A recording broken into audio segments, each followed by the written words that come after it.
Welcome to Aman classes. दोस्तों, Aman classes के YouTube channel पर आपका स्वागत है। प्यारे दोस्तों, कैसे हैं आप सभी। दोस्तों, आज हम बात करेंगे रीजनिंग के एक और मोस्ट इम्पोर्टेंट क्वेश्चनों के प्रैक्टिस सीट में। दोस्तों, आपने अगर पीछे वाली क्लास नहीं देखी है तो देख लेना। आज हम रीजनिंग के पार्ट नंबर 5 पर डिस्कस करने वाले हैं। दोस्तों, पार्ट 5वां रीजनिंग का हम आज करने वाले हैं। और दोस्तों, अगर आपको इन सभी की पीडीएफ चाहिए तो अपने टेलीग्राम को ज्वाइन कर लेना, क्योंकि टेलीग्राम पर ही दोस्तों मैं ये सब अपलोड करता रहता हूं। और दोस्तों, अगर आप किसी भी एग्ज़ाम की तैयारी कर रहे हो, चाहे एसएससी जीडी हो, सीजीएल हो, आरपीएफ हो, एनटीपी, सीआरआरबी, कोई भी एग्ज़ाम हो दोस्तों, तो इस वीडियो के एंड तक बने रहना, क्योंकि इस वीडियो में मैं आपको वही मोस्ट इंपॉर्टेंट क्वेश्चन करवाऊंगा जो आपके एग्ज़ाम में पूछे जा चुके हैं और आने वाले सभी एग्ज़ाम में पूछे जाएंगे। तो देखिए, स्टार्ट करते हैं आज की अपनी रीजनिंग के मोस्ट इंपॉर्टेंट क्लास को। सबसे पहले इसे देखिए, यदि 25 है, 25 से इसने 7 कर दिया तो दोस्तों 81 को ये क्या करेगा, 7, 11, 13 या फिर 17, ये हमें बताना है। तो सबसे पहले दोस्तों 25 और 7 का रिलेशन निकालिए। 25/7 समानुपात 81 क्वेश्चन मार्क। तो सबसे पहले देखिए कि 25 है दोस्तों, 25/7 हो गया, फिर दोस्तों समानुपात है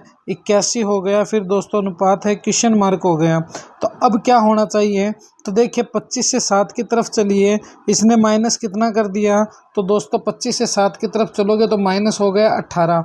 अब तुम 81 में माइनस दोस्तों 18 करके देखो कितना आएगा। जब तुम 81 से माइनस 18 करोगे दोस्तों 63 आएगा। 63 है क्या, तो नहीं है। ये तो सर हमारा क्वेश्चन आपने बिल्कुल ही गलत करवा दिया, ऐसे थोड़ी ना कोई काम बनता है। नहीं दोस्तों, ऐसे नहीं बनेगा, मगर जैसे मैं बता रहा हूँ वैसे तो तुम्हारा काम ज़रूर बन जाएगा। अगर तुम वीडियो को एंड तक देखते रहोगे तो तुम्हें हर एक टॉपिक का दोस्तों बादशाह बना दूंगा, ये मेरा वादा है तुमसे। तो यहाँ पर देखिए इसने क्या दिया है और क्या क्या रिलेशन ज्ञात करना है, सबसे पहले समझिए। तो 25 से 7 की तरफ चलिए। 25 से 7 कैसे बनेगा, अगर तुम दोस्तों 25 है, 25 का रूट ले लो, तो दोस्तों 25 का रूट लेने पर कितना आया, तो सर 5 आया। 5 में प्लस 2 कर दो, कितना आया, तो सर 7 आया। कितना आया, 7 आया। तो हमने प्लस कितने किए, 2।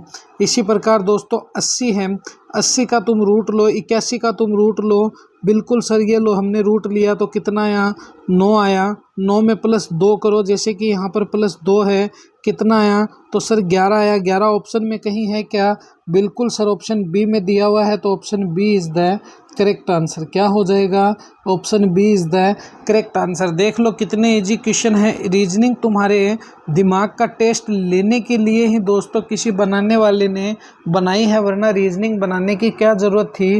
वैसे तो टेक्नोलॉजी का ज़माना है, साइंस पर ज़्यादा फोकस होना चाहिए, मगर रीजनिंग बनाने वाले ने तुम्हारे दिमाग को चेक करने के लिए बनाई है कि तुम सरकारी सेवा में जाने के लायक हो या नहीं। चलिए नेक्स्ट क्वेश्चन पर डिस्कस करते हैं। ये क्वेश्चन आपको समझ में आ गया होगा। देखिए, इस क्वेश्चन को दिए गए समूह में विषम की पहचान करें। ये भी दोस्तों इन सभी एग्जाम में पूछा जा चुका है। सबसे पहले देखिए 9 है, फिर 25 है, फिर 64 है, फिर 216 है। तो इसमें से क्या विषम है दोस्तों, वो हमें बताना है। तो कैसे बताएंगे, तो देखिए 9 को तो एज इट इज रख दीजिए, इन दोनों को जोड़िए 7 हो गया, इनको जोड़िए 6 4 10 हो गए, इनको जोड़िए 6 और 3 9 हो गए। तो देखिए 9 और 9 तो सेम हो गए, मगर 7 और 10 का कोई रिलेशन नहीं है, तो ऐसे तो ये नहीं हो सकता। तो फिर ये क्वेश्चन कैसे बनेगा दोस्तों, तो समझिएगा इस क्वेश्चन को। ये दोस्तों क्या है, 3 का स्क्वायर है। क्या है, 3 का स्क्वायर है। ये दोस्तों क्या है, सर 5 का स्क्वायर है। ये क्या है, सर 8 का स्क्वायर है। बेशक, मगर ये क्या है दोस्तों, क्या किसी का स्क्वायर है, नहीं नहीं सर ये तो किसी का स्क्वायर नहीं हो सकता है। तो फिर क्या है, तो सर ये 6 का क्यूब है। क्या है, 6 का क्यूब है। तो विषम कौन सा हो गया, विषम 216 हो गई, क्योंकि आप सभी जानते हो विषम का मतलब है कोई 3 तो दोस्तों सेम है और एक क्या है दोस्तों अलग है। एक क्या है, अलग है। तो 3 सेम है और एक अलग है, तो option C is the correct answer. क्या हो जाएगा दोस्तों, ऑप्शन सी अपना करेक्ट आंसर हो जाएगा। चलिए नेक्स्ट क्वेश्चन पर डिस्कस करते हैं। अगला क्वेश्चन देखिए, ये रहा हमारा नेक्स्ट क्वेश्चन। दिए गए विकल्पों में से लुप्त आकृति को ज्ञात कीजिए। तो देखिए इसने ये डब्बा बना दिया, ये डब्बा बना दिया, ये डब्बा बना दिया, फिर दोस्तों अनुपात ये डब्बा बना दिया। देखिए इससे अनुपात ये, फिर समानुपात इसका अनुपात ये। तो सबसे पहले तुम इन दोनों का अनुपात निकालो कि इनमें क्या रिलेशन है, उसके आधार पर दोस्तों ए बी सी डी कौन सा सही होगा वो हमें हमें बताना पड़ेगा। तो सबसे पहले समझिएगा इस क्वेश्चन को दोस्तों। देखिए मैं आपको बहुत ही सिंपल और इजी वे में बताता हूँ।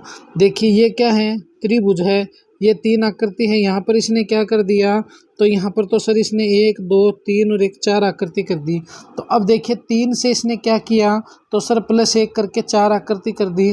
तो यहाँ पर कितनी आकृति है, 1 2 3 और 1 4। तो अब हम +1 करते ही कितनी आकृति आ जाएगी, तो सर अब तो 5 आकृति आनी चाहिए पीछे वाले के हिसाब से। तो देखिए एक ये, दूसरा ये, तीसरी आकृति है, चौथी है, पांचवी है। तो ये तो हमारा हो गया करेक्ट। अब देखिए ये 4 आकृति है, गलत है। ये भी देखिए 2 2 4 है, डंडे गलत है। ये भी देखिए 1 2 3 4 है, ये भी गलत है। तो ऑप्शन 1 जो है दोस्तों हमारी ये जो आकृति है, इस आकृति को समझिए। तो ये लीजिए, देखिए 1 2 3 4 और 1 ये 5वीं आकृति ये है। तो इसमें 5 आकृति है। तो ऑप्शन ए जो है इस क्वेश्चन के अकॉर्डिंग दोस्तों वो हमारा करेक्ट हो जाएगा। अपने दोस्तों टेलीग्राम को ज़्यादा से ज़्यादा ज्वाइन कर लेना, जिससे कि आपको रोज़ इनकी PDF मिलती रहे। तो चलिए नेक्स्ट क्वेश्चन देखिए। ये रहा हमारा नेक्स्ट क्वेश्चन। बहुत ही अच्छा और शानदार क्वेश्चन है दोस्तों, पेपर में छपने वाले क्वेश्चन इन्हीं क्वेश्चनों को कहा जाता है। तो देखिए RTU है, SUV है, GIJ है, अनुपात क्वेश्चन मार्क है, क्या आएगा वो हमें बताना है। सबसे पहले देखिए क्या करेंगे, ऐसे क्वेश्चन जब भी आ जाए तो इन्हें लिखा करो। RTU हो गया, फिर दोस्तों अनुपात SUV हो गया, फिर दोस्तों समानुपात GI, फिर J हो गया, फिर दोस्तों अनुपात क्वेश्चन मार्क है। आगे क्या आएगा वो हमें बताना है।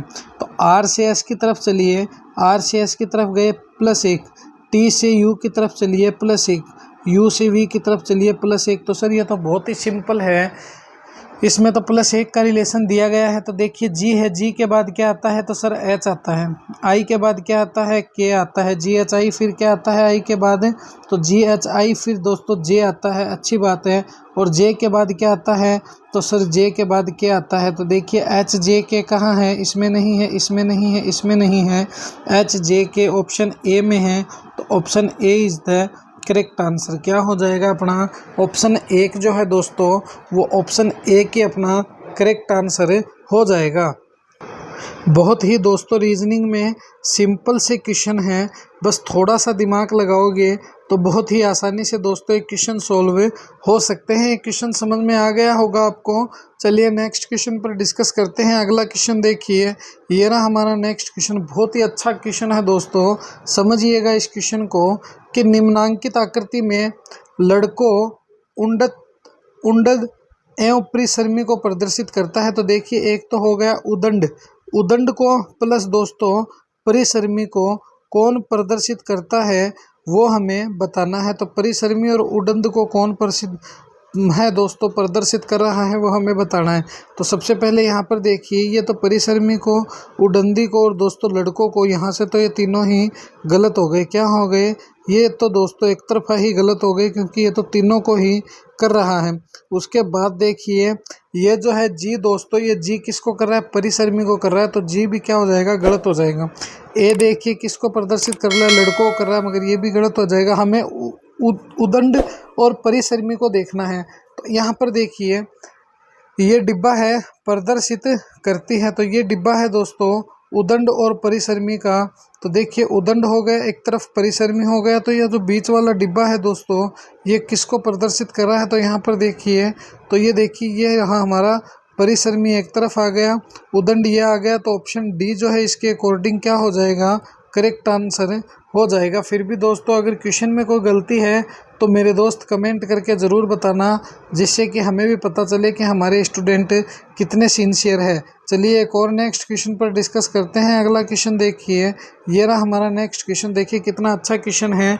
CZX हो गया, DYW हो गया, EXV हो गया, FWU हो गया। आगे क्या आएगा वो हमें बताना है। तो इसने क्या क्या दिया है समझना, इस बात को गौर से दोस्तों। बहुत ही अच्छी तरीके से इसने इस बात को हमें बताया है कि अब देखिए इसे लिखते हैं। तो सबसे पहले C है, फिर Z है, फिर दोस्तों X हो गया, फिर क्या किया इसने DYW कर दिया। उसके बाद दोस्तों इसने EXV कर दिया। उसके बाद दोस्तों इसने FWU कर दिया। तो अब हमें भी इसके अकॉर्डिंग सोल्व करना। देखिए C है, C से D की तरफ चलिए +1, डी से ई की तरफ चलिए +1, यहाँ से ई से एफ की तरफ चलिए +1। एफ के बाद क्या आता है, तो देखिए एफ के बाद आता है अपना जी। क्या आता है, अपना जी आता है। तो देखिए CVT तो ऑटोमेटिक ही कैंसिल हो गया। उसके बाद देखिए जेड है, जेड से वाई की तरफ चलिए -1, यहाँ से देखिए एक्स की तरफ चलिए -1, यहाँ से देखिए दोस्तों डब्लू है -1। डब्लू से पहले क्या आता है, तो टी है, फिर दोस्तों क्या आता है, तो TUV, फिर क्या आता है दोस्तों डब्लू। तो अब क्या आएगा, वी आ गया। तो जी हो गया दोस्तों, वी हो गया। फिर उसके बाद देखिए एक्स से डब्लू की तरफ चलिए, तो डब्लू के बाद क्या आता है, एक्स आता है। क्या आता है, एक्स आता है। तो एक्स से डब्लू की तरफ चल रहे हैं, तो डब्लू के बाद एक्स आता है, तो -1। वी के बाद क्या आता है दोस्तों, डब्लू, तो डब्लू से पहले क्या आता है, वी, तो -1। यू है, तो यू के बाद वी, तो दोस्तों -1। उसके बाद वी से पहले क्या आता है, तो टी आता है, तो GVT आ गया। तो दोस्तों एक बार तो -1 हो गए, फिर दोस्तों +1 हो गए। तो GVT कहाँ है, तो GVT तो सर ऑप्शन डी में है। तो ये ऑप्शन डी ही दोस्तों क्या है, अपना करेक्ट आंसर हो गया। तो option D is the correct answer. तो बहुत ही अच्छे सिंपल क्वेश्चन है दोस्तों, बस हमें आराम से सॉल्व करने पड़ते हैं और हमारा आराम से काम दोस्तों इनसे चल जाता है। चलिए नेक्स्ट क्वेश्चन देखिए, ये रहा हमारा नेक्स्ट क्वेश्चन। बहुत ही अच्छा क्वेश्चन है। दिए गए समूह में विषम की पहचान करें। क्या करना है, तो हमें विषम बताना है कि इसमें से विषम क्या होगा। तो दोस्तों देखिए सिनेमा हो गया, ड्रामा हो गया, टेलीविज़न हो गया, रेडियो हो गया। तो सबसे पहले अब इसमें हम दिमाग क्या लगाएंगे, देखिए ए है, फिर दोस्तों बी है, फिर दोस्तों ये सी है। ये तीनों ही क्या है, देखने के लिए बने हैं। क्या है, देखने के लिए बने हैं। तो देखने हेतु बने हैं हम ये कह सकते हैं। मगर दोस्तों रेडियो है, टेलीविज़न, ड्रामा और सिनेमा, ये तीनों ही दोस्तों हम क्या करते हैं, देखते हैं, इनमें फिल्म वगैरह देखते हैं। मगर जो डी है दोस्तों, डी हमेशा गाने सुनने के लिए बना है, ना कि इसमें फिल्में चलती है। तो ऑप्शन डी जो है दोस्तों वो क्या हो जाएगा, इसमें विषम हो जाएगा। तो बस कुछ नहीं है, ये छोटे छोटे से प्रश्न हैं दोस्तों, इनमें तुम दिमाग लगा के आसानी से इन क्वेश्चनों को सॉल्व कर लिया करो। अगर तुम इनमें दिमाग लगाओगे तो बहुत ही आसानी से ये क्वेश्चन सॉल्व दोस्तों हो जाएंगे। चलिए एक और नेक्स्ट क्वेश्चन पर डिस्कस करते हैं। अगला क्वेश्चन देखिए, ये रहा हमारा नेक्स्ट क्वेश्चन। बहुत ही अच्छा क्वेश्चन है मेरे प्यारे साथियों। देखिए इसे, मुकेश पहले दक्षिण दिशा में चलता है, फिर दाईं ओर मुड़ जाता है, इसके बाद वह बाईं ओर मुड़ जाता है, पुनः दाईं ओर मुड़ जाता है। किस दिशा में चल रहा है वो हमें बताना है। तो सबसे पहले देखिए मैंने आपको क्या कहा था, उत्तर हो गया, दक्षिण हो गया, पूर्व हो गया और पश्चिम हो गया। अब तुम दाएं बाएं का ध्यान कर लो। घड़ी की दिशा में जो चलेगा, जैसे मान लो घड़ी की सुई ये है, इस दिशा में जो गया वो दाएं हो गया, इस दिशा में जो गया वो बाएं हो गया। क्लॉक एंड एंटी क्लॉकवाइज, तो देखिए उत्तर, फिर दक्षिण, फिर पूर्व और दोस्तों क्या हो गया, पश्चिम। तो अब देखिए मुकेश पहले दक्षिण में जाता है, तो इसका मतलब मुकेश यहाँ से दोस्तों पहले नीचे आ गए। फिर वह दाईं ओर मुड़ता, तो मान लो घड़ी का सुई इस तरफ है, तो वो अब किस तरफ जाएगा दोस्तों, तो सर वो 7 की तरफ जाएगा। तो इसका मतलब वो इस साइड तो नहीं जा सकता, या इस साइड बायां हो गया तो वो इस साइड आ गया, दाईं ओर मुड़ जाता है। इसके बाद वह बाईं ओर मुड़ जाता है।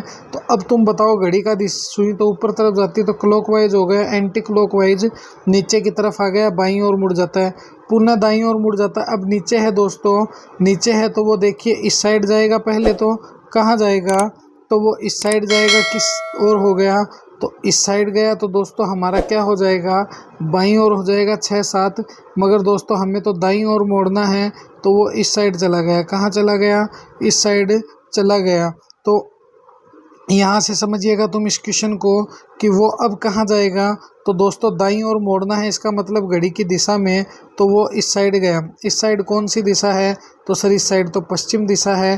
तो option B is the correct answer. क्या हो जाएगा, option B is the correct answer. बहुत ही अच्छे सिंपल से क्वेश्चन हैं दोस्तों, आराम से तुम इन क्वेश्चनों को कर सकते हो। अब एक सीटिंग अरेंजमेंट का क्वेश्चन देखिए। रोशन हार्दिक से तो लंबा है लेकिन सुशील से नाटा है। तो सबसे पहले तो रोशन, फिर दोस्तों क्या हो गया, हार्दिक से लंबा है लेकिन सुशील से नाटा है, सुशील हो गया। अब हो गया दोस्तों हार्दिक। इन तीन का तो मैटर ख़त्म। मिर्ज़ा हरीश से तो लंबा है लेकिन हार्दिक से नाटा है, तो हार्दिक से नाटा कौन हो गया, मिर्ज़ा। फिर मिर्ज़ा दोस्तों हरीश से तो लंबा है और हार्दिक से नाटा है, तो मिर्ज़ा हो गया। और उसके बाद क्या हो गया, तो यहाँ से देखिए मिर्ज़ा हरीश से तो लंबा है मगर हार्दिक से नाटा है, तो ये है दोस्तों हार्दिक। तो मिर्ज़ा हरीश से तो लंबा है और हार्दिक से नाटा है, तो ये मिर्ज़ा हो गया और ये हो गया हरीश। तो अब ये पूछ रहा है इनमें सबसे लंबा कौन है, तो वो तो अपना मामला ऊपर का ऊपर ही निपट गया।